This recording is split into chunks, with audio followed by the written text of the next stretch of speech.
Hi everyone, this is going to be a little bit different to what I normally post, but I got a request to do this video, so yes, here I am. This is how I got A star A in my A-levels this year for psychology, English literature and RS.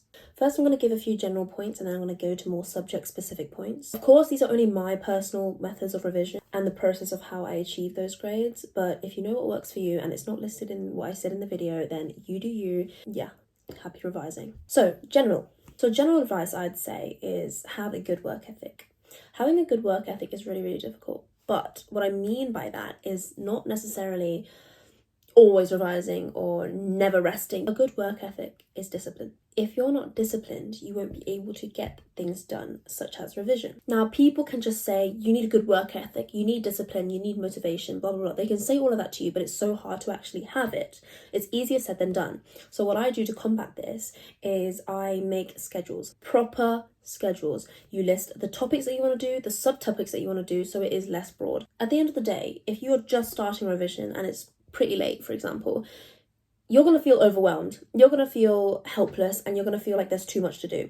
But if you break it down into different sections of the day, different topics, different subjects, different focuses, for example, I'm going to focus on quotes today for English, or I'm going to focus on AO3 structures of the brain, I'm going to focus on AO1, but have a lens of omnipotence and omnibenevolence. Planning specific things for the day really helps with motivation because it gives you a sense of purpose. It gives your day a drive. So if you have a good plan and a good schedule, this will help with having a good work ethic and discipline. You're more motivated to sit down and just do it. And when you get it done, it is the best feeling ever. Number 2, change your scenery. So this is my study. I actually stayed here the least. I was always at school, I was at the Uni of Birmingham, I was at the Teacher Learning Centre, I was at cafes, on a park bench reading my English books. Being in here for too long, yes, although it has benefits, as in when you get in here you're in work mode, but at the same time you get overwhelmed and you start associating this room with negative feelings, anxiety, stress, procrastination. It just feels really good to change your scenery and therefore change your headspace. Number 3, play to your strengths. So personally, I'm really good at memorizing things. Memorization has always been a really, really big strength for me. I can look at things, I can rehearse it, and then I can memorize it, and then it comes to me very naturally. What I mean by play by your strengths is find out what works for you the best. If you remember things best by flashcards, then flashcards are your strength. If you remember things by mind maps are your strength. You need to explore how you revise, and you need to explore the different methods of revision to find your strength. It took me from year 7 to year 12 to find out that I'm good at actually memorizing things. I could understand the concept, but that doesn't necessarily mean that I'll know it. I have to rote learn everything. This is why psychology was really easy for me, because I rote learned everything. I just looked at it and I just word for word, and it works because, you know, if it's part of the mark scheme, you get the mark. Number 4, it's really cringe. Take time for yourself. I knew that I was getting overwhelmed and I knew that I wasn't going to go through this exam period without having a rest or having some sort of leisure activity for one day. Like, I know that might seem so wasteful, and that's probably why I got an A in RS, because I did it at the end. But I went to jazz concerts, I hung out with my boyfriend, I couldn't hang out with friends because I didn't want to hang out. But yeah, I just let myself rest. Anything to take your mind off exams, basically. And number 5, don't compare yourself with others. Social media is so fabricated, and I know because I'm on social media. Social media is so fabricated, you think everyone's doing so much more revision than they are. So for example, BeReal, if BeReal goes off and you just see everyone with their like books out, splayed across this desk and their whiteboards full of information. Yeah, don't believe that. Don't believe that that's exactly what they're doing. I'm gonna put my hands up and tell you, I did that, but I wasn't actually revising. I was sitting in bed, scrolling on my phone, and then the notification pops up. Oh, time to take the photo. I run to my study and my desk is full of notes that was like out from yesterday. I snap a picture and I go back to bed. Don't compare yourself, because it is not a reflection of what others are doing. It is not accurate at all. So revise for yourself. Don't revise for others. Don't revise for social media. Just revise. Because at the end of the day, you're taking the exam. You're not taking a BeReal of like whose exam table or whose study just looks more messy and more academic. Like that is stupid. Just don't compare. Yeah, it's easy said than done, and it sounds a bit harsh, but I started to learn that because I started doing that. So less stress, just don't compare yourself.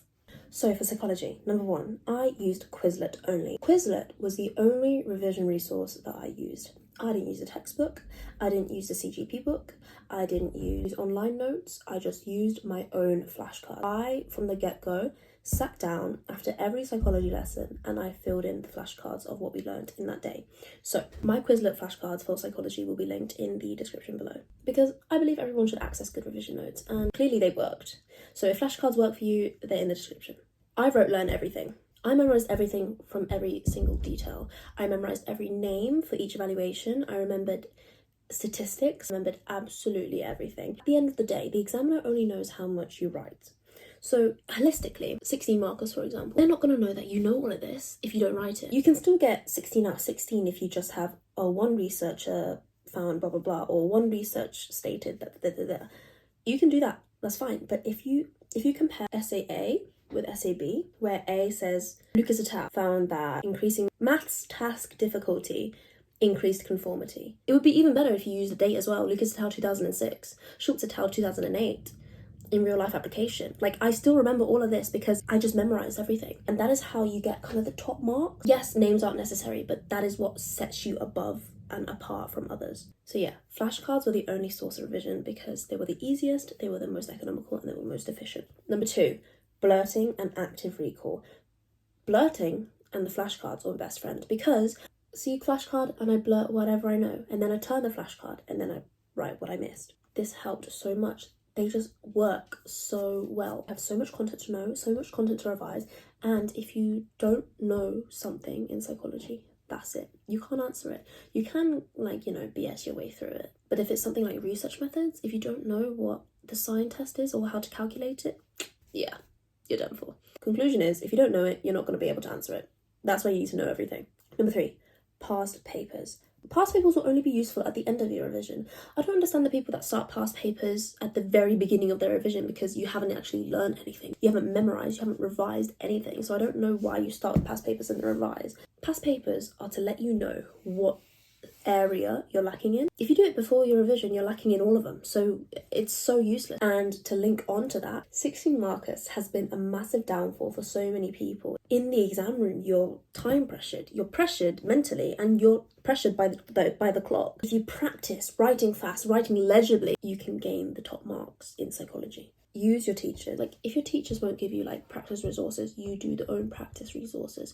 You give them your 16 markers and you get feedback, and then you build on that. You give them past papers to mark, and then you work on the weaknesses basically. All right, that's the psychology part done. Next is English literature. English literature really surprised me because I came out of every exam feeling like that was the worst exam possible, and I came out with an A star. So I somehow did something right. Basically, the questions in prose, I can't remember them off the top of my head, but they were the worst questions, and somehow I do better in the hard papers than I do in the easy papers. I need to stop waffling. Number 1, don't note down everything in lessons. If you had a teacher like me, he was so incredibly smart, and you can see it. He talks fast, he talks well, he's well articulated, he knows his stuff, right? He knows beyond the spec, and he knows beyond the spec. He basically like ChatGPT at this point. He would just chuck information at you. So if you have an English teacher that does that, don't write everything down. This is easier said than done again, but hear out for the important parts that you would write. So if you know you can remember this and can write this, write it down.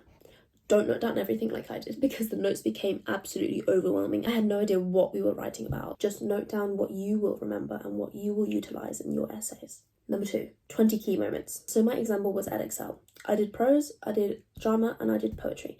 Prose, I had 2 books that I had to compare, which was Tess of the D'Urbervilles and Wuthering Heights. I chose 20 key moments in Wuthering Heights and 20 key moments in Tess, and then I compared the 2 in one Word document. I listed the themes that were similar, key quotations in each one, the characters involved, possible questions, which essentially is the theme, superficial analysis, just so I know what's going on. One book on one side, one book on another side, and the middle was the similarities and differences. This is how you gain the marks in AO4, especially in the prose exam.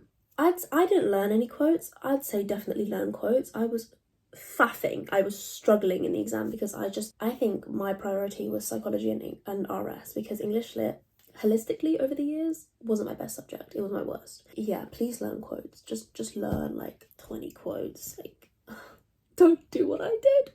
Number 3, Edexcel. gives you coursework. Do your coursework early. Don't leave it till last minute. This is the one thing that you can guarantee high marks in. Your teachers are marking it. They're not going to be like, you know what, I'm going to give you a straight 10 out of 60. You suck. Like, they're not going to do that. Do coursework early. Saves you stress in the long run. You will have a lot more time earlier in the year than you do nearer the exam season period. So utilize that time well. And number 4, watch the plays, because you can analyze their body language. And by analysing their body language, you can analyse dramatic intent. For example, Tennessee Williams in A Streetcar Named Desire, what was he trying to portray in this moment? Why is the light like this? Why is the stage like this? Why is there positions on the stage like this? And you can analyse it, because at the end of the day, it is a play. Oh, that rhymed. If you don't talk about it being a play, it's really vague. Your analysis becomes really superficial. Your words just kind of feel like they can apply to any other book. So yeah, remember it's a play. Use York notes, because they do help. My best advice for drama, I think, is to watch the play and have the book in front of you. And if you have any like cool analysis points, you can just write it down in your book. Alright guys, I'm so sorry, but I completely forgot to talk about poetry and English literature. So for poetry, I literally just had a 49-page document of line-by-line analysis. So I had the context of the poet, which isn't necessary, but it does help with understanding what the general gist of the poem is about. I had key themes, and I had the structure. So Eat Me by Patience Agbabi, you would say the key themes: relationship, power, control, vulnerability, blah, blah. Structure, I said they're all in tercets. And then analysis here. So I said the tercets communicates a regime, standardized procedure to existence, reflects the control that the man has over in her life regarding to her eating. And then the analysis follows. Eat me, and I ate, and I did what I was told. I don't write down every single line, and I don't write down the whole poem, because there's no point. You're not going to analyze the entire poem when you write about it. You just analyze key things that would help with your theme. Just an example of the analysis that I would do is: watch my broad belly wobble, hips judder like a juggernaut. I said down here that the assonance and onomatopoeia of these like words are important, because it connotes, you know, harsh movements and how unfluid it was, and it contrasts the main literary use of assonance, which is to create a sense of rhythm. It makes it more memorable as it's uncomfortable. It stops the rhythm and it focuses on her body. I would write this for all of post-2000 poems, and I would write this for Keats as well. I had a lot of context for Keats because of how important context was. Keats is trying to rescue English poetry to being reduced to technique, etc, etc. Relevant specific context to the poem, themes, and then the analysis follows. These documents, I didn't do it all in one. I did it as I went along. That's what I did, and it was so useful. Okay, next, RS. I think you should take my advice with a pinch of salt, because I didn't get an A-star. So if you're looking for an A-star, don't listen to me, because clearly my methods didn't work. But also, I just don't think I worked hard enough for RS. Anyways, number 1, mind maps. This is what I did, so don't do mind maps. I did mind maps. I guess they were good for, you know, quick information at hand, because we had these thick booklets, like I'm telling you, like proper thick. Double-sided, too much information, so much to digest. Do mind maps as like a summary sheet, but don't do mind maps as like your only form of revision, because that is what I did, and that was not good. But yeah, if it works for you, it works, and I really wish it worked for me. Number 2, flashcards on Quizlet. I only did this for the more easier topics, because there was less information. So with Christianity, it was much easier to use flashcards than it was to do mind maps. It just didn't really fit as this is A1 and this is A2. It was more like, this is information, and then you critique the information. You support and then you critique. It was really subjective, and it was super vague, so you just needed to actually conceptually understand it, especially in philosophy and ethics. If you don't understand the concepts, you're not going to be able to write an essay.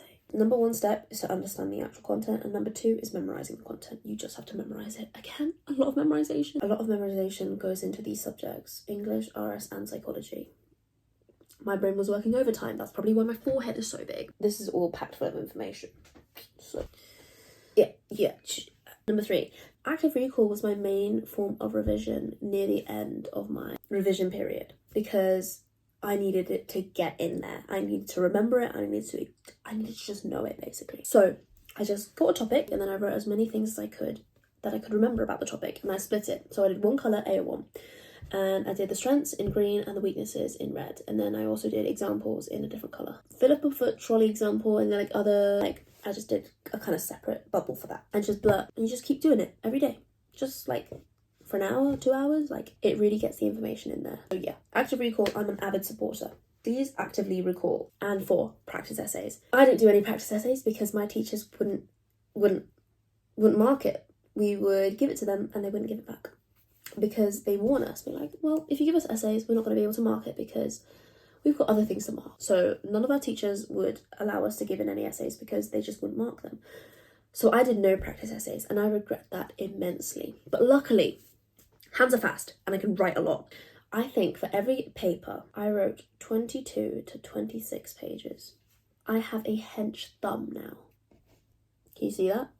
It's pure muscle. So practice essays to practice timing. It is a mark a minute. 340 markers in 120 minutes sounds impossible. So you need to get your timing sorted. That's why I feel like having a plan at the beginning of your essays as well, like really rough, like strengths, weaknesses, overall thesis. Then they can see, if you haven't finished it, they can see what you were going to write and maybe you can get bonus points for that. But yeah, please utilize your teachers if they allow you to give them essays. And yeah, that's basically it. I mean, A-levels seems like it was so long ago, but it was only 2 months ago.